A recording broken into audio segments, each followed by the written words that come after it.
Edivan Amorim é o meu entrevistado a partir de agora. Exclusiva Jornal da Fã.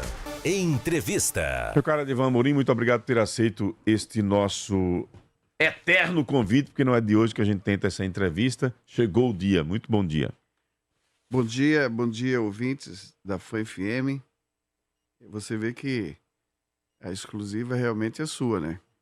A promessa de mais de 3 anos, eu acho. Mais de 3 anos, né? Exatamente. Eu disse que quando eu fosse dar uma entrevista, a prioridade era sua. Então podia notar que um dia isso ia acontecer. De vez em quando ele mandava um WhatsApp. É hoje? Eu digo, não é hoje não. Mas eu quero, Narciso, aproveitar o seu espaço aqui para, primeiro de tudo, parabenizar, né, seu Miro, Sandro e a vocês por esse belo estúdio, por essa bela rádio. Eu já trabalhei com rádio, sei o que é isso, trabalho que dá.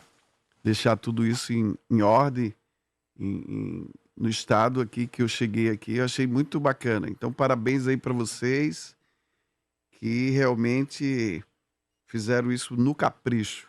E eu sei o trabalho que dá. Então, Narciso, estou aqui à sua disposição para poder responder tudo que você perguntar. E quem tiver interesse em perguntar alguma coisa, a hora é agora, porque não é todo dia que tem entrevista não, viu? Quem está nos ouvindo pode mandar o WhatsApp, então, interagir conosco. O que quiser. Olha, só uma observação aqui. A SSP se posicionou com relação à morte da Nazaré. A SSP informa que o Instituto Médico Legal procedeu com o exame necroscópico do corpo da senhora Nazaré Moraes. Na necropsia não foi encontrada lesão de natureza traumática. No local onde o corpo foi encontrado não havia movimentação que contassem a ação de terceiros. A porta do local onde o corpo foi encontrado estava trancada por dentro. Não há indícios de crime. Conforme o ML, no local foram encontradas diversas medicações indicadas para pessoas com problemas cardíacos. Portanto, a morte da Nazaré deve ter sido aí em virtude de um infarto, uma parada cardíaca. A gente se solidariza aí com todos, toda a família e com todos que fazem o movimento em defesa dos animais. O Jadson Santos diz aqui, bora ver o que tem a dizer o mago da estratégia política sergipana. Edivan, quanto tempo de atuação nos bastidores da política? Olha, desde primeira eleição de Albano Franco, né? Eu não me metia com isso não, mas naquele segundo turno do primeiro mandato de Albano como governador, eu, então genro do ex-governador João Alves, foi um momento de sufoco, né?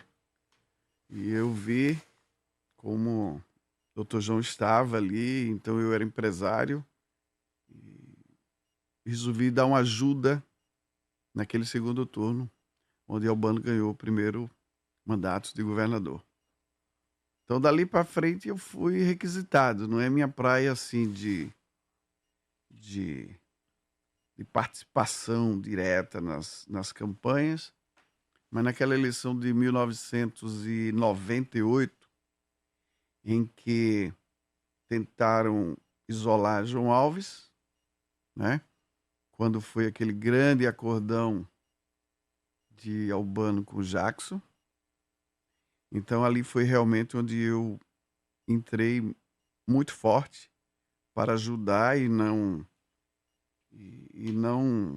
deixar assim patrimônio histórico que João Alves tinha ir para o lixo, né? Então o Dr. João ficou muito isolado naquela eleição, ao ponto de que ele não tinha ninguém, nem partido para compor. Tudo tinha ido para a base do governo.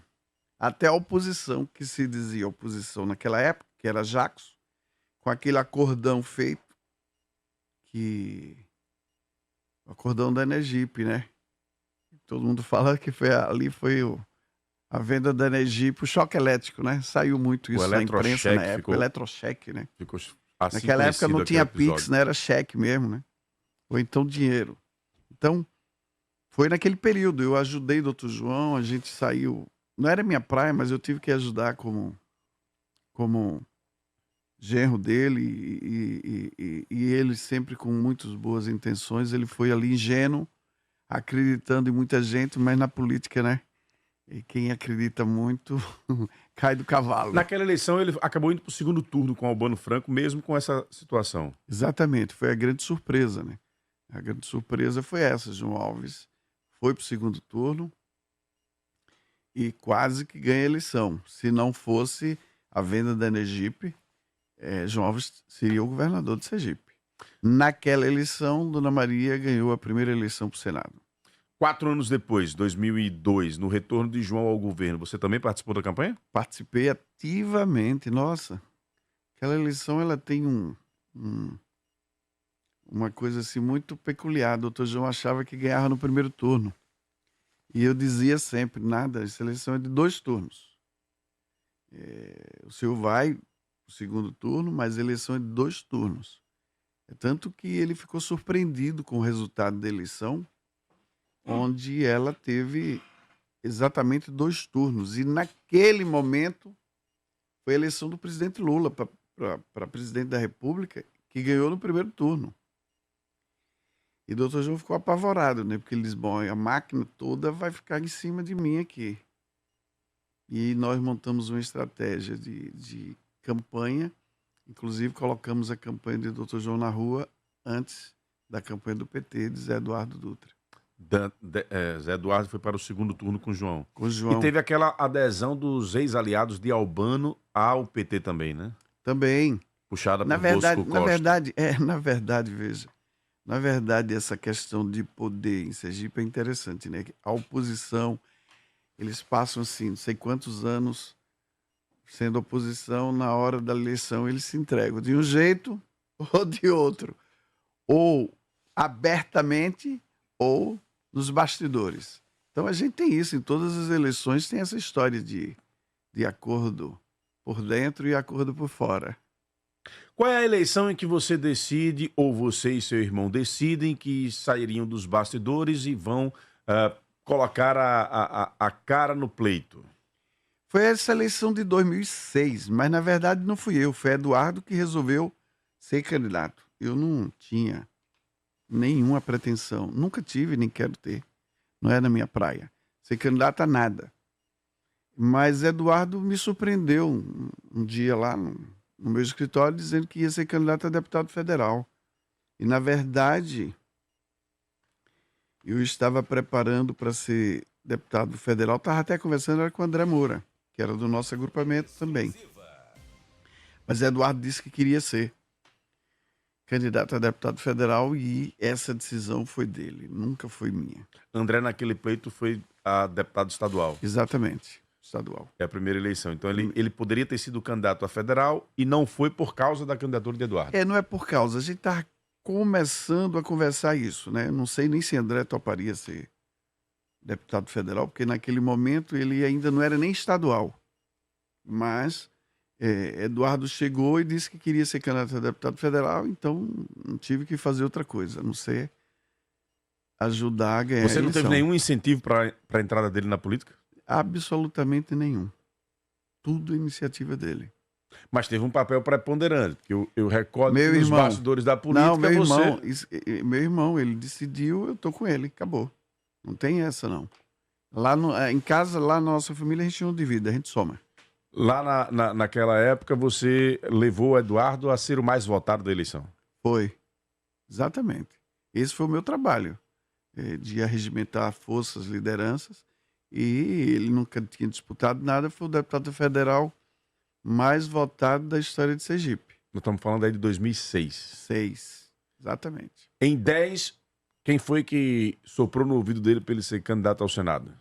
Aí foi todo mundo já pedindo para ele ser candidato ao Senado. O deputado federal mais votado da história de Sergipe. O agrupamento muito forte. Então ele foi. Era um desafio muito grande mesmo, porque já tinha... Eram 2 vagas, mas já tinham 2 eleitos. Um era o senador Valadares, da época, e o outro era Albano Franco. Então não tinha 3 vagas, só tinha 2. E Eduardo foi bem aceito pela população, tanto que teve mais votos do que o governador eleito. E isso foi um motivo de uma ciumeira gigante, né, dentro da política sergipana. Naquela candidatura ao Senado, ele acaba tendo mais votos que o governador e sai dali, como dizem nos bastidores, com o paletó comprado para ser governador em 2014. O que aconteceu no caminho que esse sonho não se concretizou? O que aconteceu no caminho que o povo não quis. É simples assim? É simples, sim. Eduardo enfrentou uma máquina do Estado, usada exclusivamente em cima dele, de todas as formas e maneiras, para um governador que não tinha escrúpulo nenhum. É tanto que aí começou a derrocada do Estado de Sergipe. Você conversa em qualquer bar, qualquer lugar, você vê que Sergipe começou a acabar com aquele governo e aquele governador da época. Os empregos, as empresas, foi tudo embora. E teve uma grande questão que foi discutida em Sergipe, na época, que era a questão do Proinvest. É porque a gente tem memória curta, né? O povo, de uma forma geral, eu me incluo nisso, a gente tem memória curta. Então criou-se um dilema grande, uma discussão grande em torno de um empréstimo que o governo do Estado pretendia fazer de R$1 bilhão, naquela época era muito dinheiro, salvo engano, mais ou menos uns 500, 600, 700 milhões de dólares para obras. Aliás, o projeto inicial não dizia para onde era. E a grande discussão do nosso agrupamento na Assembleia tem que dizer para onde é. A gente concorda que seja aprovado, mas tem que dizer para onde vai esse dinheiro. E depois de muitas discussões e tal, e aí chegou-se à conclusão, o governador da época, Marcelo Deda, chegou à conclusão de que tinha que fazer um entendimento com a oposição, senão ele não iria aprovar. Era quando o parlamento realmente tinha voz, né? Você era apontado como responsável por isso. Eu não era responsável, eu era o líder do agrupamento. Então o governo queria um empréstimo de quase R$1 bilhão e não dizia para onde era. Evidente, era um cheque em branco que a Assembleia e o nosso agrupamento disse que não. Vocês digam para onde é as obras e aí o agrupamento vota. Era o agrupamento fazendo papel de oposição pensando na eleição de 14? Não era, porque Marcelo Deda foi eleito governador com o nosso apoio. Não é isso, não. Era simplesmente marcar posição com racionalidade para que as coisas acontecessem. Agora, Divan, naquele momento ali, Deda já enfrentava a luta contra o câncer. Eu lembro que houve uma disputa muito ferrenha pela liberação do empréstimo, tem aquele discurso histórico de Deda no momento da liberação, tem momentos de confronto muito fortes entre Deda e Edivan, inclusive uma entrevista que ele concede dizendo que foi o sabão Omo que você precisava para poder limpar a sua história em Sergipe. Aí vem a aprovação, o empréstimo liberado, tem história da vaga do Tribunal de Contas que você articulou para não eleger o candidato de Deda. Como é que você hoje, anos após todos esses fatos, relembra daquele momento e o que ficou de lição, de tranquilidade e de arrependimento? Não, de arrependimento absolutamente nada.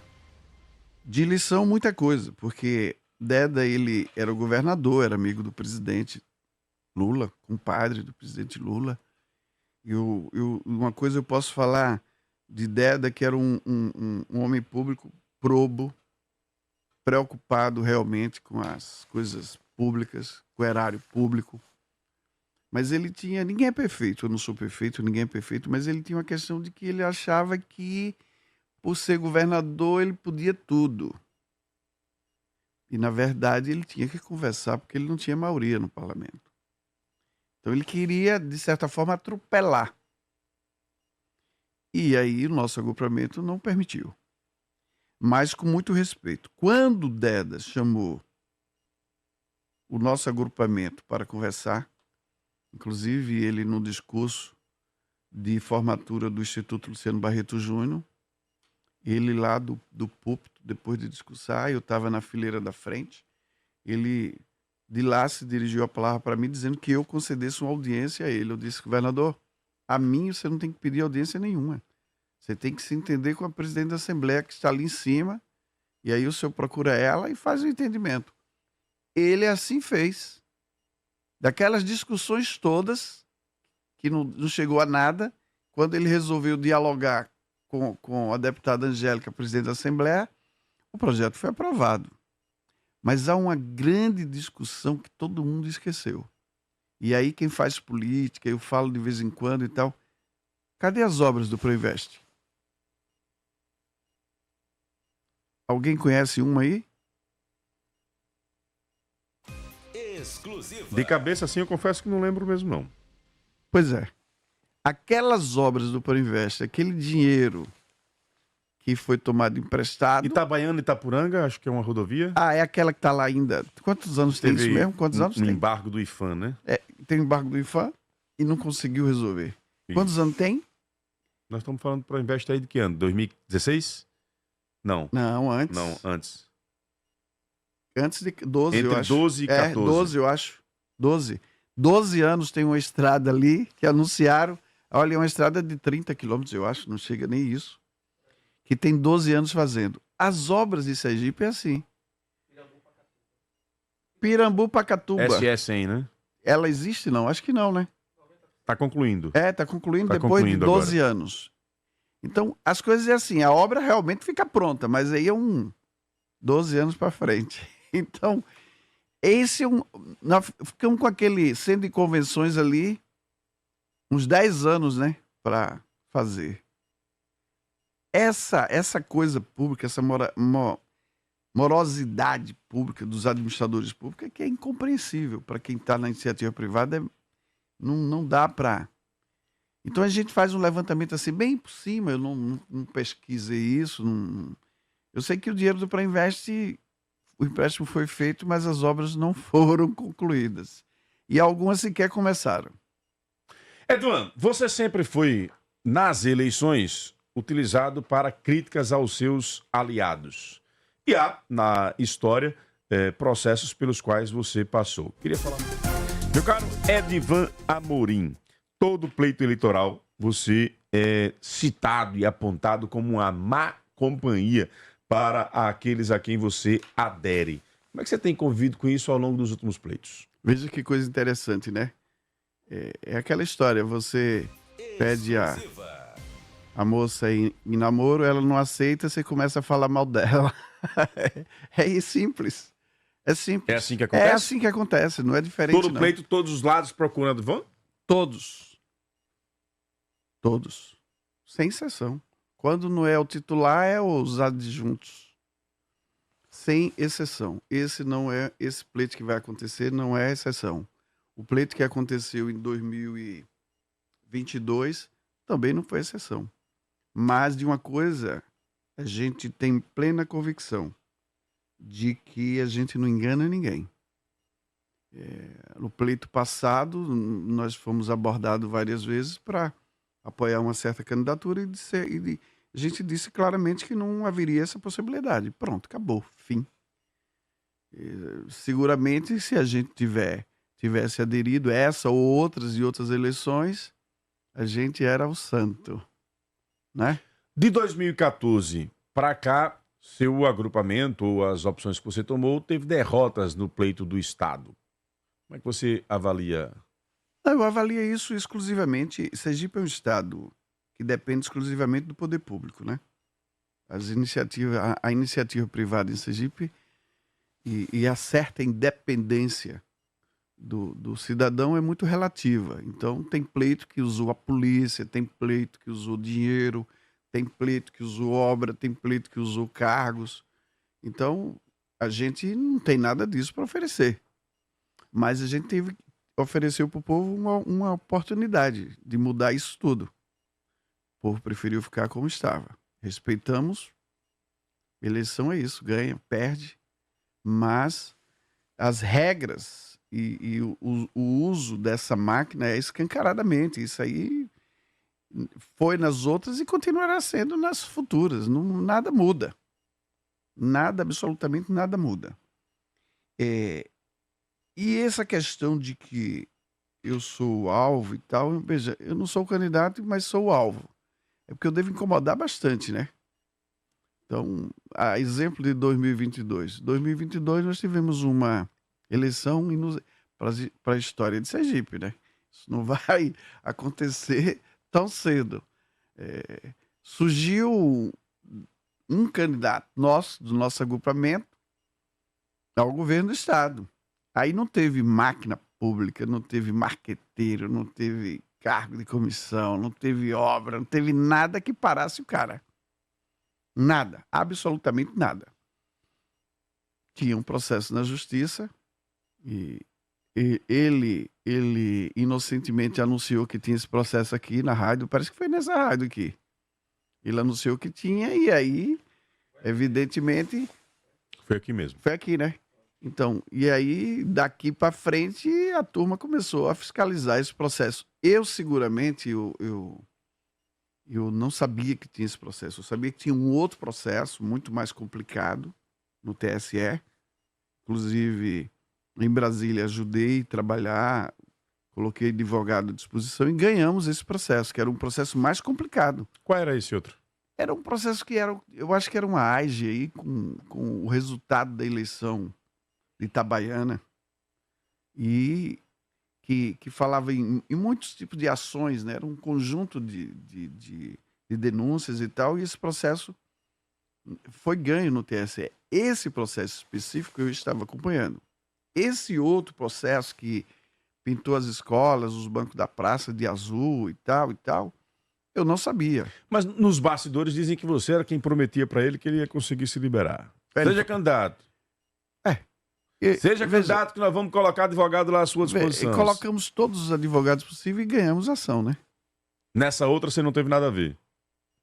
Não, ganhamos. A primeira nós ganhamos, essa segunda não sabia. Mas quando soube, nós fomos trabalhar e o final dela que nós ganhamos a ação. Valmir hoje e Thales são elegíveis porque nós ganhamos a ação no TSE. E, para ser preciso, ganhamos nos embargos 2 dias depois da eleição do primeiro turno. Que ali ainda teve uma entrevista de Valmir dizendo que precisava fazer um acordo com o Rogério para conseguir aquela liberação. Ele foi infeliz. Tem nada disso. Absolutamente nada disso. É que às vezes Valmir ele escuta, é meu amigo pessoal, às vezes ele escuta muita gente e aí embaralha a cabeça dele nesse aspecto. Não teve nada disso. Você acha que foi um conselho dado a ele para justificar o acordo com o Rogério? O acordo com o Rogério. Ele me dizia o tempo inteiro que não fazia um acordo com o governo da época, porque foi o governo que mandou prender ele. Ponto. Então só tinha 2 candidatos no segundo turno. Não tinha 3. Só tinha 2. Então, se ele não fazia um acordo com o governo que mandou prender ele só tinha um outro candidato, que era Rogério. Então, as coisas precisam ser colocadas como elas realmente são, cronologicamente, no momento que as coisas acontecem. Como era essa relação de Edivan com Amorim, ou de Edivan Amorim com Valmir de Francisquinho? Sua influência nas decisões dele, na estratégia adotada pela campanha? Eu disse a ele, Valmir, eu não conheço, olha, sinceramente, político tão trabalhador, tão disposto, tão que entende a leitura do povo, que gosta de fazer. Olha, ali para ele essa questão dele ir para a rua, conversar com o povo e fazer, ajudar um, ajudar outro, é energia na veia dele. É perfeita. Ele se alimenta disso. Ele gosta de se ver. Outro político que eu vi isso foi o Dr. João Alves. Dr. João, ele pensou Sergipe até quando morreu. Até quando ele tinha condições, a prioridade para ele não era família, era Sergipe, era o povo de Sergipe. E eu testemunhei isso em todos os momentos que eu estava lá. Ele por baixo, quando estava por baixo, e ele por cima, quando estava por cima. Era o povo de Sergipe. E vi isso em Valmir. Vejo isso em Valmir. E como ele estava no nosso agrupamento político, eu digo, rapaz, vai caminhar para ver o que é que dá aí, para ver que receptividade você vai ter perante o povo. E ele me dizia o tempo inteiro, não tenho dinheiro, não tenho cargo, não tenho nada para dar, como é que eu vou enfrentar um governo? Caminhe. E ele caminhou e foi realmente sendo aceito pelo povo, ao ponto de que ele foi o mais votado no primeiro turno. Mesmo com a candidatura dele impugnada pelo registro. E nós tivemos, acompanhando o processo dele todo lá em Brasília, toda semana. Eu fui 23 vezes para Brasília acompanhar só o processo de Valmir. 23 vezes a Brasília acompanhar o processo de Valmir. Dizem nos bastidores também, eu tenho que carimbar os bastidores, né? Pode carimbar à vontade aí. Eu não tenho outra forma. Dizem nos bastidores também que Edivan é o responsável por Valmir não ter colocado um substituto ali no limite do dia 12 de setembro, que Edivan garantia. Não bote não, porque você vai conseguir se livrar. Não bote não, porque você vai conseguir se livrar. Procede ou não? Não, não procede. Sabe por que não procede? Porque a gente fez uma pesquisa antes disso e ninguém do nosso agrupamento substituía Valmir para ganhar aquela eleição. Só Valmir.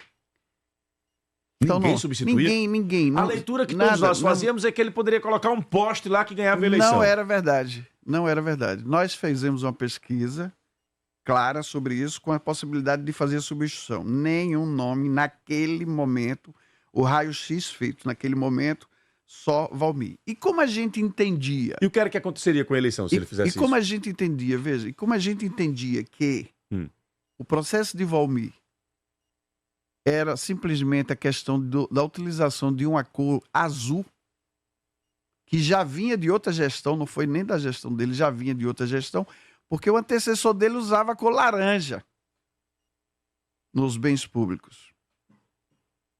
E antes desse laranja era azul. E o brasão do município é azul. Então, Valmir pintou as coisas de azul, utilizando a cor do brasão do município. E ele iria ser caçado por isso, todo mundo achava isso o fim da picada. Ao ponto do próprio TSE reconhecer isso, fora do prazo. Mas reconheceu isso. E o que aconteceu para isso ser fora do prazo? Aí, só perguntando pro pessoal do TSE, né? Porque vou viajar para Brasília para perguntar. gente, você entrevista lá Alexandre de Moraes, era o presidente do TSE. O sonho. Se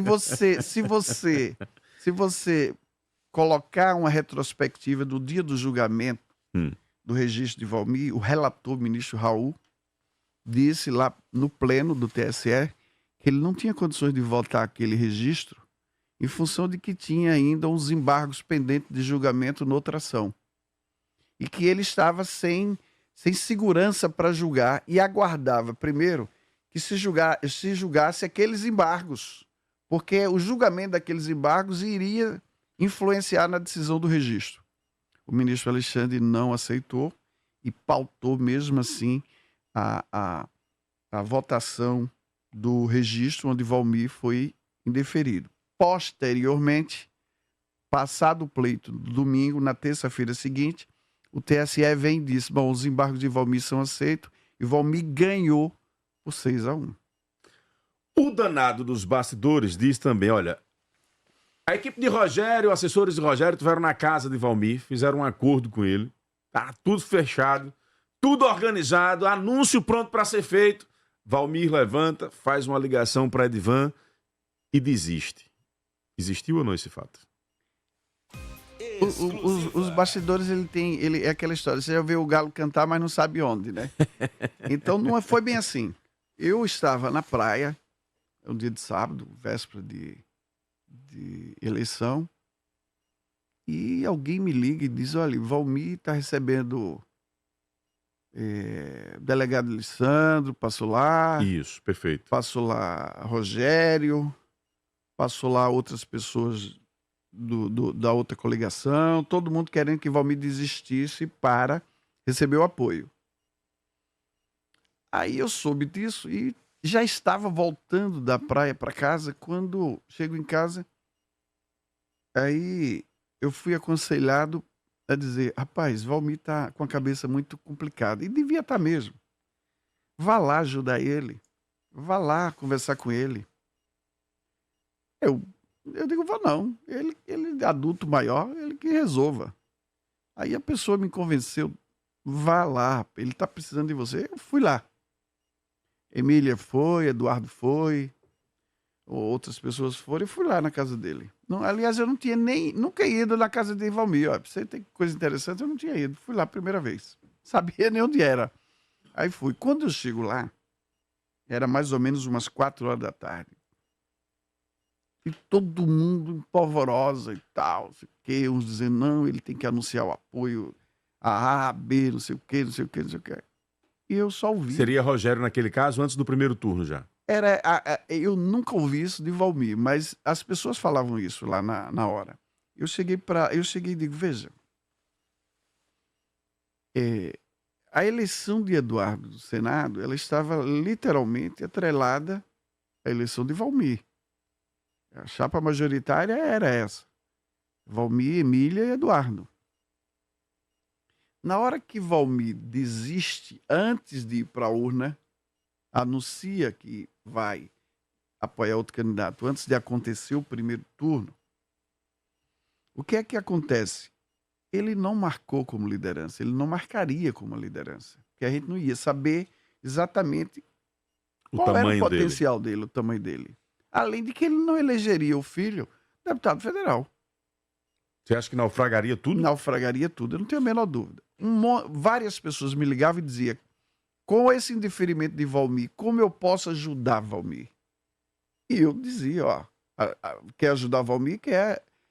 Ajude aí, vote no filho dele para federal. Porque o Ícaro entrou aí faltando 10 dias para uma campanha para substituir o Thaleson. E foi acho que foi o segundo deputado federal mais votado do estado.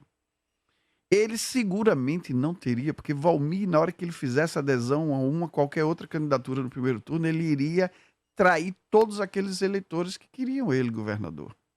Exclusiva. Então, se é uma eleição que vai ter segundo turno, então deixa para você tomar essa decisão, seja ela qual for, no segundo turno. E assim foi. Meu caro Edivan Amorim, uma pergunta que eu prometi antes do intervalo. Vamos lá. Matéria da Folha de São Paulo. Justiça caça bens de acusados de desviar dinheiro do Banestado.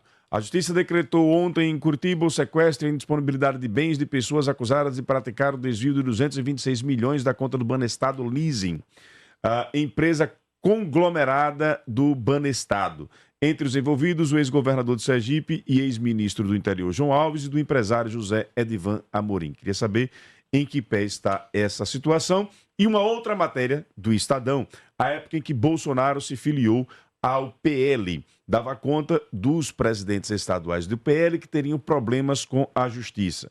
Diz trecho da matéria. Em Sergipe, o líder do partido é o empresário Edivan Amorim, que responde ao inquérito por crimes de obtenção de um empréstimo junto ao Banco do Nordeste em 2012. Edivan já foi condenado em 2000 no caso do Banestado por ter praticado operações de crédito fraudulentas. Qual a situação dessas ações judiciais, desses inquéritos, dessas condenações? Simples, muito simples. Tudo matéria paga por alguém ou colocada nesses jornais. Não só Jornal do Sul, não. Aqui em Sergipe todo mundo falava disso. Eu me recordo bem o seguinte, veja. E eu acompanhei uma parte disso.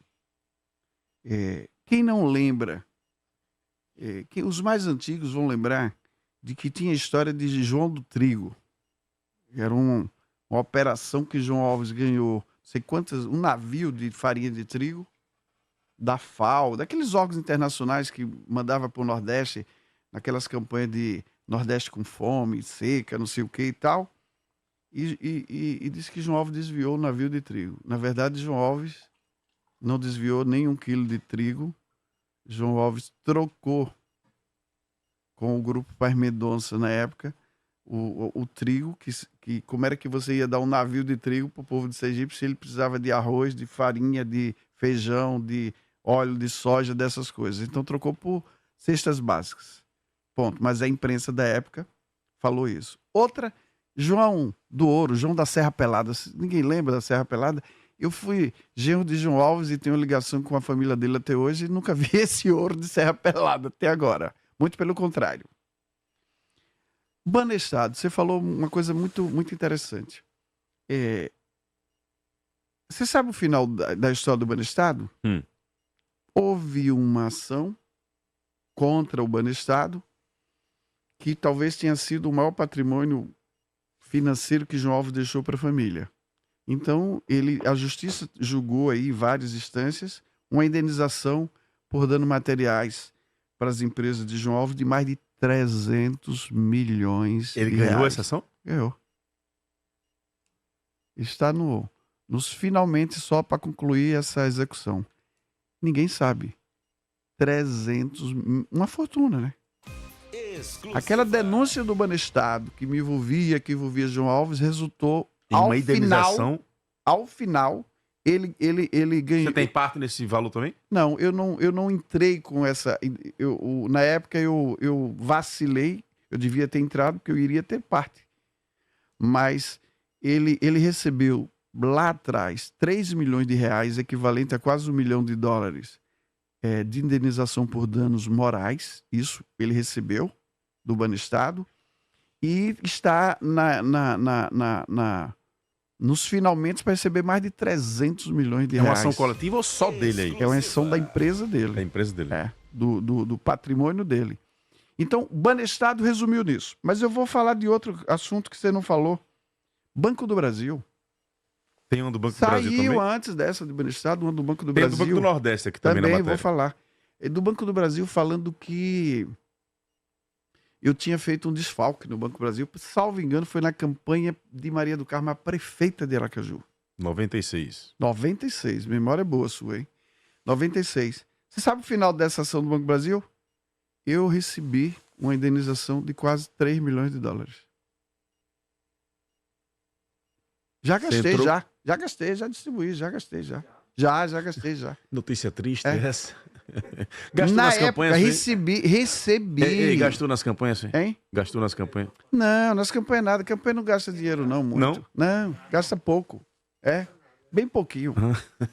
Eu nunca vi campanha de ninguém sem dinheiro. Ou foi nas fazendas de Minas? Não, nas Então- fazendas de Minas é da família. Não Tem essa foi história- antes disso. Tem essa história que quando você tá com raiva, viaja pra Minas, vai ver se... Eu veja, primeiro que eu nunca tô com raiva. Absolutamente, não existe isso. Alguém disse, não sei aonde, você não tem raiva, você faça raiva. Talvez eu seja esse cara, faço raiva. Como eu sou uma pessoa muito reservada, e, por exemplo, tem um monte de gente trabalhando política aí já há 2 anos para formar um candidato, ainda tem partido ainda aí discutindo. Você falou agora há pouco, candidatura do ex-governador, para onde vai, não sei o que, não sei o que. Não, eu costumo dizer o pessoal do meu agrupamento o seguinte: me dê só uma semana, deixa uma semana só que eu resolvo tudo. Pronto. Cheguei, uma semana só, a gente tem uma pré-candidata aí que vai bombar nessas próximas eleições. Vamos falar sobre isso. Você continua justificando as ações judiciais também? Logo após o intervalo comercial, Magna Santana também já está aqui na fila me dando bronca porque eu ainda não a chamei para fazer a pergunta. Logo após o intervalo, chama a Magna Santana para que ela possa fazer a pergunta ao Edivan Amorim. 7h49, Edivan Amorim, BNB. Bom, BNB é o seguinte, foi mais outro factoide criado aí, né? E o final é o seguinte: eu não tenho nenhum empréstimo feito no BNB. Exclusiva. Não tenho Essa operação de leasing, nada? nada, absolutamente nada. O que se discutiu com o BNB é uma ação de uma propriedade de minha esposa, de minha companheira, que fica em Minas Gerais, que é da família, e discutiu-se, na verdade, um refinanciamento de um contrato, de alguns contratos. E ao ponto de que depois o próprio governo federal editou medida provisória e virou lei, fazendo essa renegociação desses contratos. No mais, é intriga da oposição e que cria mais um factoide. E o pior é que muita gente acredita, né? Como acreditou no desfalque do Banco do Brasil, no Banestado. Tem um outro também polêmico, que você não falou, mas deixa eu falar aqui, que era a questão das rádios, um contrato que tinha na Assembleia Legislativa, das rádios. Sim, verdade. Você lembra disso? Lembro disso. Ganhamos em todas as instâncias isso. Tinha nada de irregular, absolutamente nada irregular. Como várias rádios hoje têm contrato. Não sei se você tem, se você não tem, procure ter. No café da manhã, ali na hora de comer o cuscuz, você me ensina o caminho. Outra coisa que eu recebi de um amigo aqui que mandou no meu WhatsApp, falando que o Hospital do Câncer. O Hospital do Câncer não tem 12 anos como outras obras que ficaram aí paradas e que estão paradas. O Hospital do Câncer tem 14 anos. Sim. Veja, uma coisa tão importante, mas tão importante, porque toda família tem alguém com câncer, às vezes tem mais de uma pessoa, e se passa 14 anos. Eu lembro que o meu irmão, o mandato dele, de deputado federal, de senador, foi exclusivamente para colocar as emendas dele para a construção desse hospital. E passado 14 anos, ainda nós não temos esse hospital. Magna Santana, sua pergunta. Obrigada, Narciso. Bom dia, empresária Edivan Amorim. Realmente essa entrevista estava bastante aguardada, né? Bom, eu fui marcando aqui um xizinho, porque Narciso já foi fazendo muita coisa, né, Narciso? Telepatia, então eu já marquei aqui um xizinho excluindo. Gabarito, viu, Magna? Oi? Ele copiou o seu gabarito, viu? Não é telepatia aí, afinação. Bom, mas veja, eu gostaria de lhe perguntar, pontuando, além dos bastidores de Narciso, também eu vou pontuar em cima do seu discurso, lá na filiação da doutora Emília. E aí eu percebi, eu comentei isso inclusive com o Narciso, que eu senti que parecia assim, alguns discursos muito de, sabe aquela coisa de espinha engasgada? Né? Aquela coisa na garganta, muito nesse sentido. Eu não sei se eu estou equivocada, mas me pareceu muito isso no discurso, parecendo aí de que essa derrota, principalmente a do Valmir, discurso do Valmir, Rodrigo Valadares, o seu, era muito assim, essa derrota do Valmir está muito engasgada, e aí vocês pretendem ir à forra agora nessa eleição e vão dar de tudo nessa eleição da capital, principalmente da capital, com Emília Correia, seria a forma aí e de vocês irem à forra. Uma das coisas que também se citou no seu discurso foi que muita gente batia no seu escritório, como se fosse pedir a bênção. E você recebia quem você queria, mas muitos, né? Muitos. E a maioria dessas pessoas foram essas hoje que se dizem adversárias, essas pessoas que lhe criticam e lhe acusam de muitas coisas, enfim, foram em busca da sua ajuda. Tipo, poderoso chefão. Você se considera um poderoso chefão? Você falou aí do governo sem escrúpulo, governador sem escrúpulo. Você se refere a quem? Quem foi? Quem foi esse dos que já passaram sem escrúpulos? Você pode falar, já que você está revelando tudo, e em que o seu agrupamento, se chegar ao poder, vai ser diferente dos demais que você tanto critica. Magna, bom ouvi-la. Veja, quando você fala aí dessa questão de forra e a forra da eleição passada de Valmir, essa questão, não, é porque foi uma luta muito grande, né, e que o povo aceitou o nome dele, e na verdade a disputa ela não aconteceu na urna, né? A gente teve um problema momentâneo no TSE, que logo em seguida o TSE reconheceu que Valmir e Talos tinham razão. Então não tem a questão de nenhuma forma, muito pelo contrário, a eleição tem a cada 2 anos e todo mundo se apresente e o povo escolha aquilo que o povo achar melhor. O governador eleito está eleito dentro das regras, e a gente torce que ele faça um governo bom, que ele possa restaurar o que Sergipe sempre foi em outras décadas, porque não será uma missão fácil para ele, porque a economia sergipana está destroçada.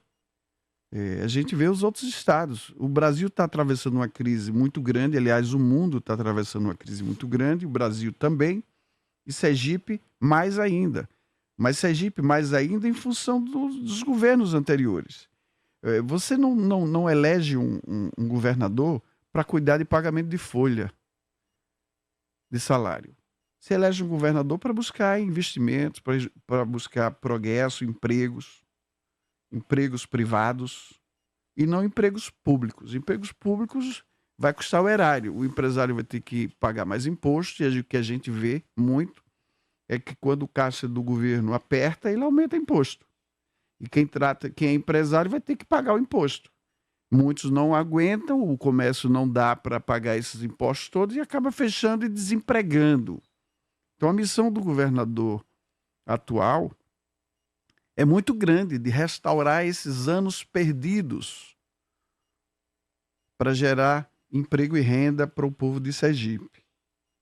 Com relação ao que você fala de que todo mundo foi lá no meu escritório, que eu atendi uns e outros não atendi, isso os políticos de Sergipe, eles mesmos sabem, porque eles mesmos se conversam.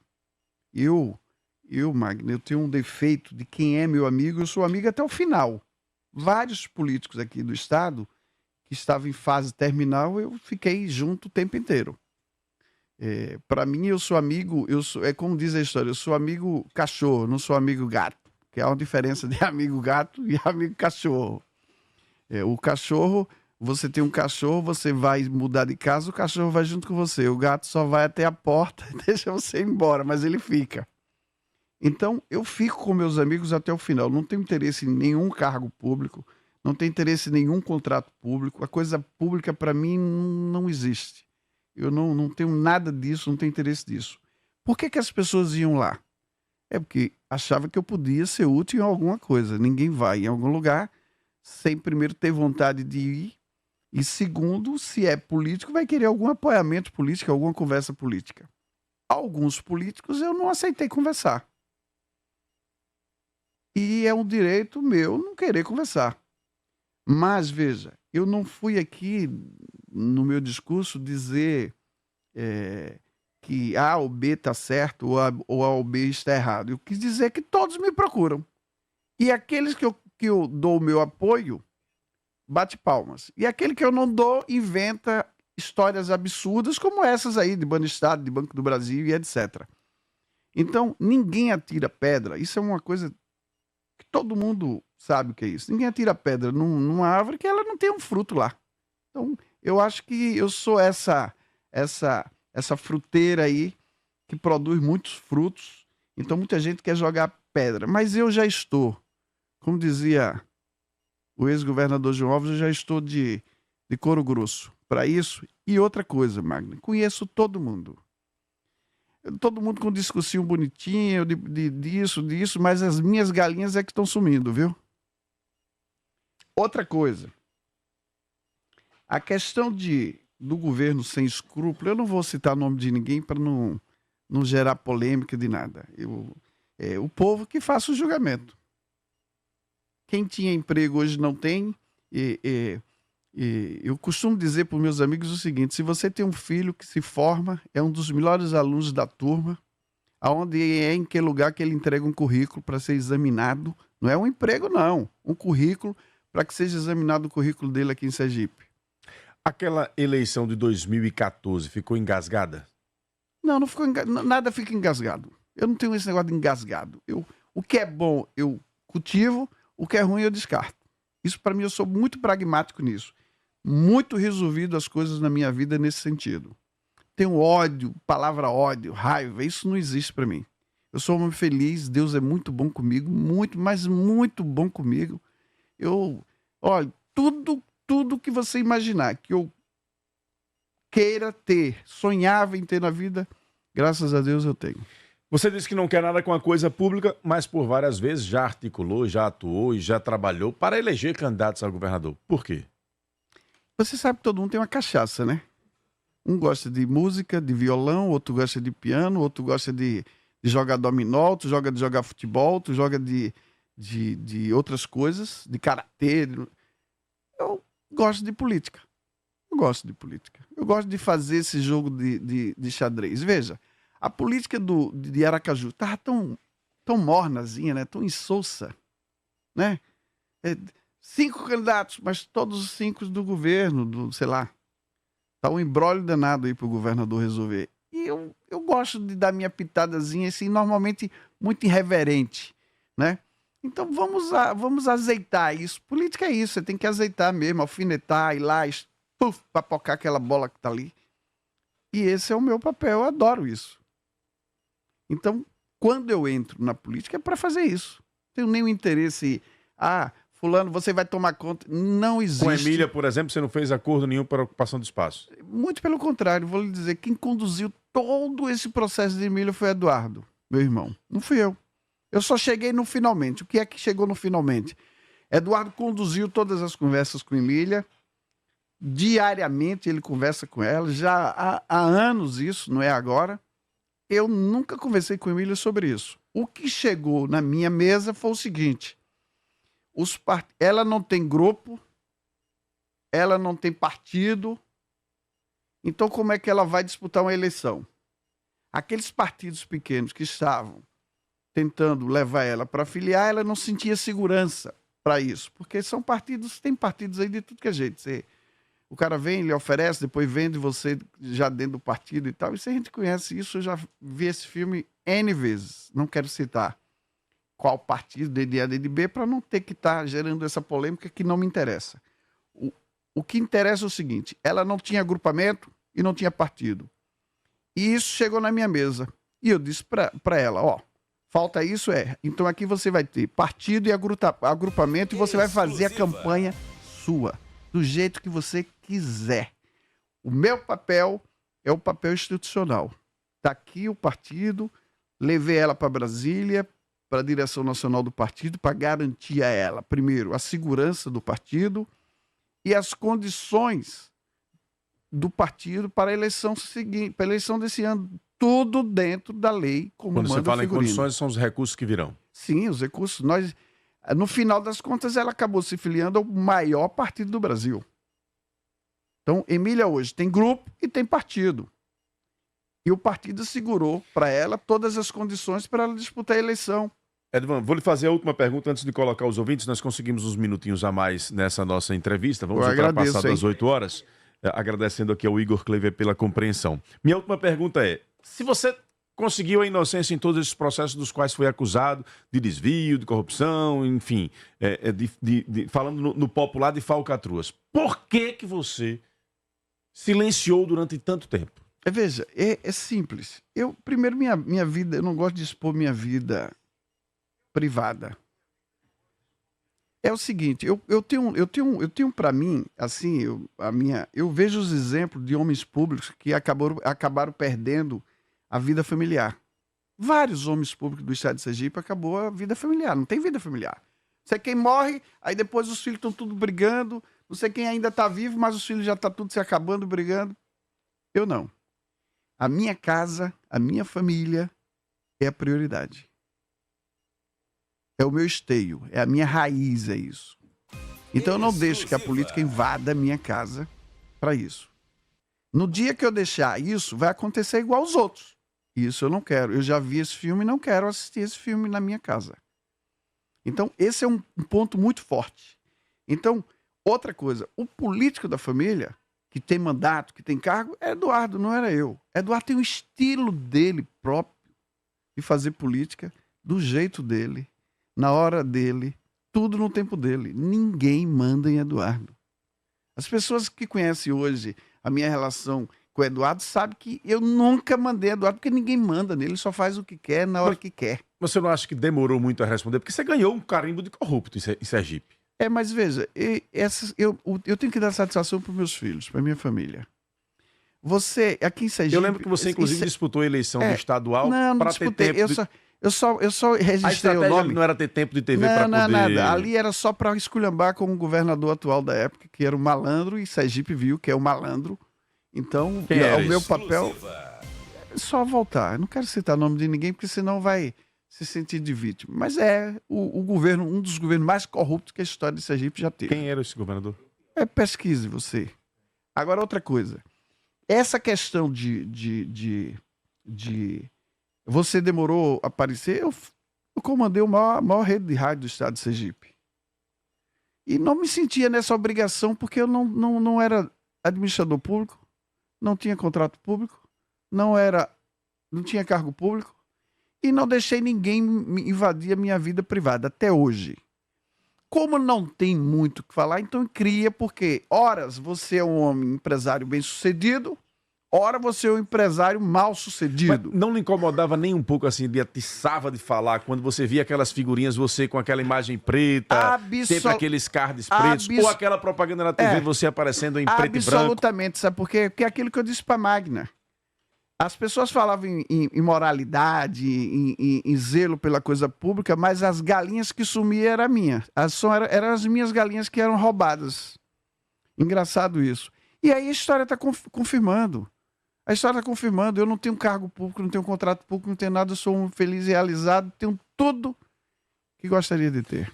Vamos interagir com o público aqui nesses minutos finais da entrevista. O Pedrinho Barreto manda aqui. Quero parabenizar pela escolha do entrevistado.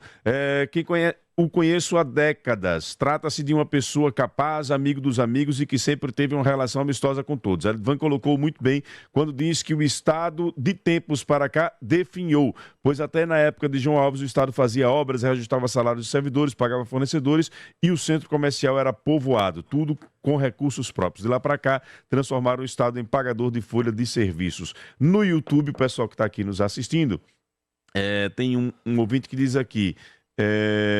que resposta inteligente. Os gestores dos últimos 15 anos incharam as folhas de pagamento com milhares de cargos. Há também aqui o Zé Roberto diz: esse aí engana outros. Cadê aqui? Eu vi uma pergunta aqui há poucos instantes bastante interessante. Aqui, do André Fezan.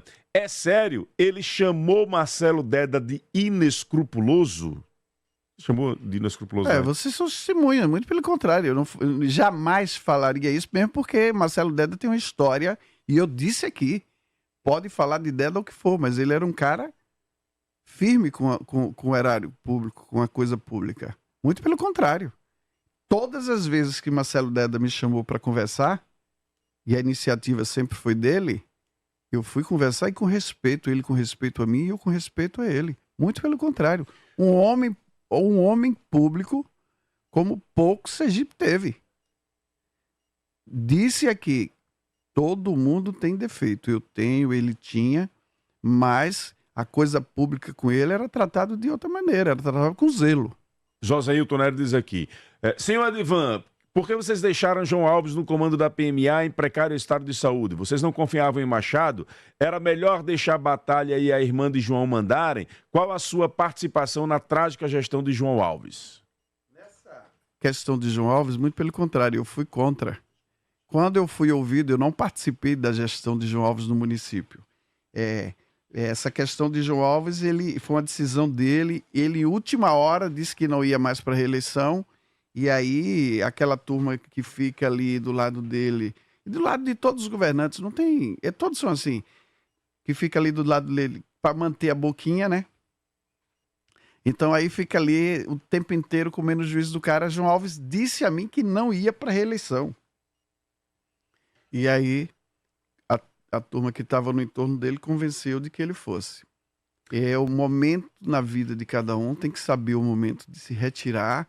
João Alves foi o homem que... Todo mundo fala, as obras de Sergipe que tem é que João Alves fez. Eu não precisa me dizer qual foi a obra estruturante que Sergipe tem que não tenha sido de João Alves ou de outros governos passados. Porque nos últimos 15 anos não tem nada. A gente discute uma futura ponte, aí vamos passar 8 anos falando dessa ponte. Você acredita que ela não sai? Acredito que ela sai. E acredito que ela saia, e se o governador...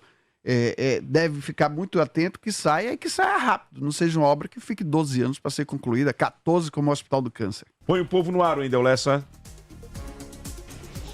Bom dia, Narciso. Bom dia, ouvintes. Sou Elton Barros. Narciso, eu pergunto ao entrevistado aí, ao senhor Edvan Amorim, por que ele é tão endemoniado no nosso estado? O homem não foi governador, o homem não foi prefeito. Não tenho noção de se ele foi prefeito de alguma cidade do interior, mas quando falo o nome de Edvan Amorim, eu quero estar falando de uma coisa braba. Por que essa repulsa sobre o nome dele? Bom dia, Narciso. Bom dia a todos os ouvintes do Jornal da Fã. Aqui é Damião Moreno, da cidade de Arauá, suplente vereador.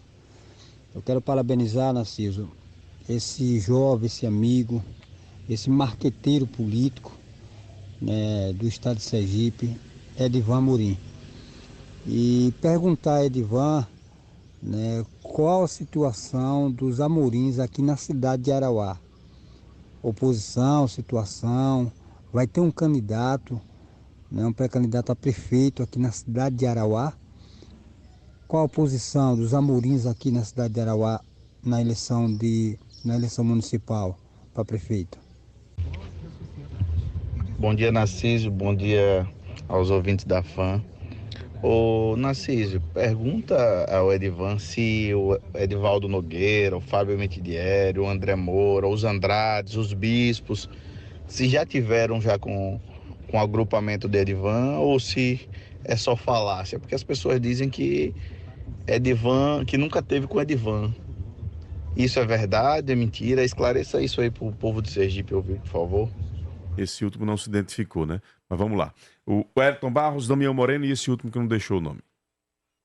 Veja, primeiro, eu adoro quando tem uma pessoa discordando daquilo que eu falo, né? E teve um cidadão aí que entrou e disse, ele engana quem? Eu não estou enganando ninguém. Agora você deve estar enganado há muitos anos aí. Continue assim.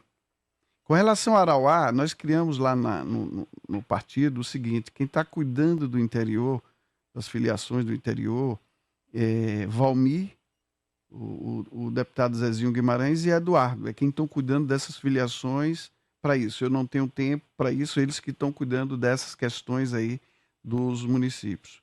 Com relação à sua última pergunta aí dos bispos, dos Andrades, dos Mitidieri, dos quem mais? Dos Franco, dos, sei lá, desses sobrenomes todos aí. Todos já estiveram comigo. Sem exceção. Do que ele falou aí, todo mundo. Todos. Pedindo apoio de um jeito ou de outro. Uns eu apoiei, não me arrependo, viu? Nada que eu fiz até hoje, eu me arrependo. Muito pelo contrário, era o que eu queria fazer e fiz. O Pedro de Itapuranga diz aqui, pergunta ao entrevistado se após uma campanha difamatória contra o seu nome promovida pelo grupo político que está no poder fazer algum tempo, não seria mais inteligente recuar, sair do mapa midiático e com isso dar mais força a Emília na candidatura da PMA? Muito pelo contrário, eu não tenho que esconder nada. Eu não sou candidato a nada, Emília está colocando o nome à disposição do povo de Aracaju, o povo de Aracaju que escolha o candidato que quiser. Ela é a minha candidata, é a candidata do nosso grupo, terá todo o apoio do nosso grupo. É o nome que desponta em todas as pesquisas, vencendo em todos os cenários. E tem uma história. A história é dela, ela que construiu.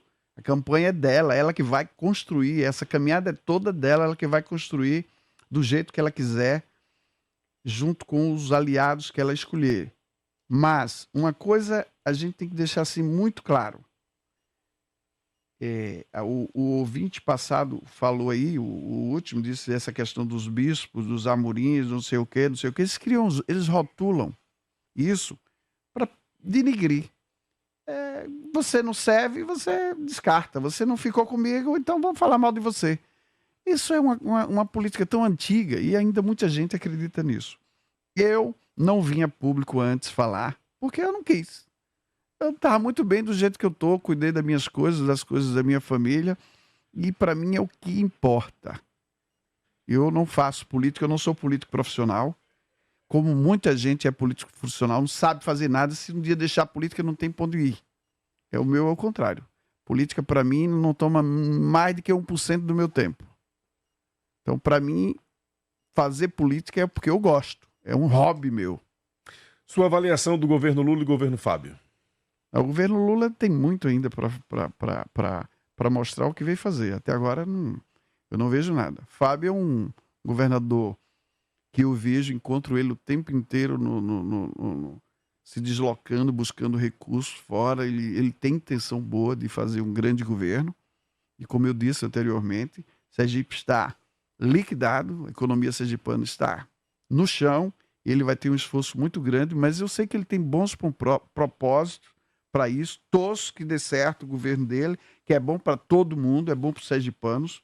Torço mesmo, e que ele não caia nessa onda de fazer obra para inaugurar com 8 anos, com 12 anos, com 14 anos. Como é que ficou sua relação com a família do ex-governador João Alves? Veja, eu me dou bem com todo mundo. Muito pelo. Muito. Com minha ex-esposa, com minha ex-cunhada, com todos. Não tenho problema com nenhum.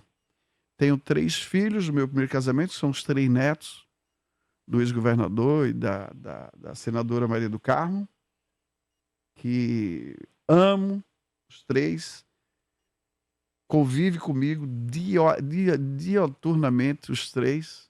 Então, muito bem. E me dou bem com todo mundo. Não Você tem teve problema. desafetos. Você está dizendo que se deu bem com todo mundo, mas teve desafetos. Tive na campanha, na época do governo João Alves, teve uns personagens que começaram a fazer intriga e tal, mas isso ao final de tudo mostrou que quem são essas pessoas hoje e eu estou aqui vivinho, Mendonça não Prado. dependia, não sei, não dependia do governador João Alves para sobreviver, para fazer minha feira, para pagar minhas contas. Tinha quem dependia? Aí você faça o seu juízo de valor. Ele joga tudo pra mim, não diz nada hoje, rapaz. Não, Sua eu relação não com vou. o Jackson Barreto, como é que ficou depois do governo? Jacques Barreto Sim. é uma figura, para mim, é inexpressível. Completamente inexpressível. Não tem importância para mim absolutamente nada. Zero. Quando você fez críticas a governos aí e as críticas mais duras que você colocou, você falava do governo dele? Dele e de outros. Relação com o Belivaldo Chagas. Exclusiva. De cordialidade, nada mais. O atual governo você já falou. Eu converso com o governador, encontro ele muito viajando. Agora, posso fazer dar uma informação? Pois não. Posso? Então, veja, nós temos um Brasil literalmente dividido como nunca, pelo menos que eu conheça, nunca vi tão dividido. O país precisa caminhar sem essas questões políticas, porque eu acho que está atrasando muito o desenvolvimento do país. Direita, que é esquerda, que sei o quê, essa confusão o tempo inteiro e nada anda. É um puxando para o lado, outro puxando para o outro. Né? Eu sou uma pessoa muito mais voltada assim para o meio que pro centro, para poder apaziguar e as coisas fluírem, porque muita gente depende da economia desse país. Se a economia vai mal, o povo sofre. Se a economia vai bem, todo mundo vai ganhando com isso. E em primeira mão, vou passar aqui para você, nós vamos receber a visita do ex-presidente Bolsonaro e da ex-primeira-dama Michele Bolsonaro aqui em Sergipe, convite nosso, dia 26 e 27 de abril. 26 e 27 de abril. Exclusiva. Os dois juntos. Os dois juntos. Porque tinham se falado que eles viriam em momentos separados. Não, virão os dois juntos. Perfeito. 26 e 27 De abril. já satisfez aqui a vontade da Magna Santana. Um ouvinte aqui para a gente terminar. O Júnior pergunta se você tem vontade de retornar ao comando da rede de comunicação que você comandou, se tem alguma possibilidade de voltar a administrar. Acabei de falar aqui, eu acho que estava em off, né? Estava em off. Estava em off. Eu acabei de falar aqui, se um dia der vontade, eu volto. Por enquanto, não. Não. Meu caro Edvan Amorim, 8 horas e 21 minutos. Nosso diretor Sandro de Miro já está ali nos aguardando para tomarmos um café. Quero lhe agradecer por essa entrevista, palavra cumprida. Muito assunto ficou sem abordar, mas é bom assim. Nunca é bom desgastar todas as informações, porque tem retorno, né? Mas não tenha dúvida, veja, a gente tem que deixar um gostosinho de quero mais. Mas lembre o seguinte, eu passei uns 4 anos para lhe dar essa entrevista. A próxima, se for dar, deve durar daí para frente. Não faço não, rapaz. Seja Eu mais- quero aqui, Sandro, agradecer aí, viu? E parabenizar mesmo. Você sabe que empresário que torce por outro, e eu sou empresário que torço pelos meus amigos, cresçam. Parabéns pelas suas instalações, ó. 10, show. Agora é só colocar uma televisão aberta aqui que já tá tudo pronto. Oi. Incentive o homem mesmo. Edvan, para encerrar mesmo, tá preparado para ser saco de pancada nessa eleição ou acha que seu nome vai ficar esquecido? Eu tô preparado para tudo, não tenho medo de nada não. Preparadíssimo. E eu agradecer o público ouvinte por ter tomado o tempo de vocês, agradecer aqueles meus amigos e amigas que estavam no ar aí, toda hora mandando WhatsApp para mim, alguns até dizendo, fale de mim aí no ar. Eu não falei porque era muita gente. E muitos Tá? ouvintes que mandaram perguntas e a gente não conseguiu colocar no ar também. Muito obrigado a todos. Cícero Mendes, que acompanhou aqui a entrevista, muito obrigado pela presença.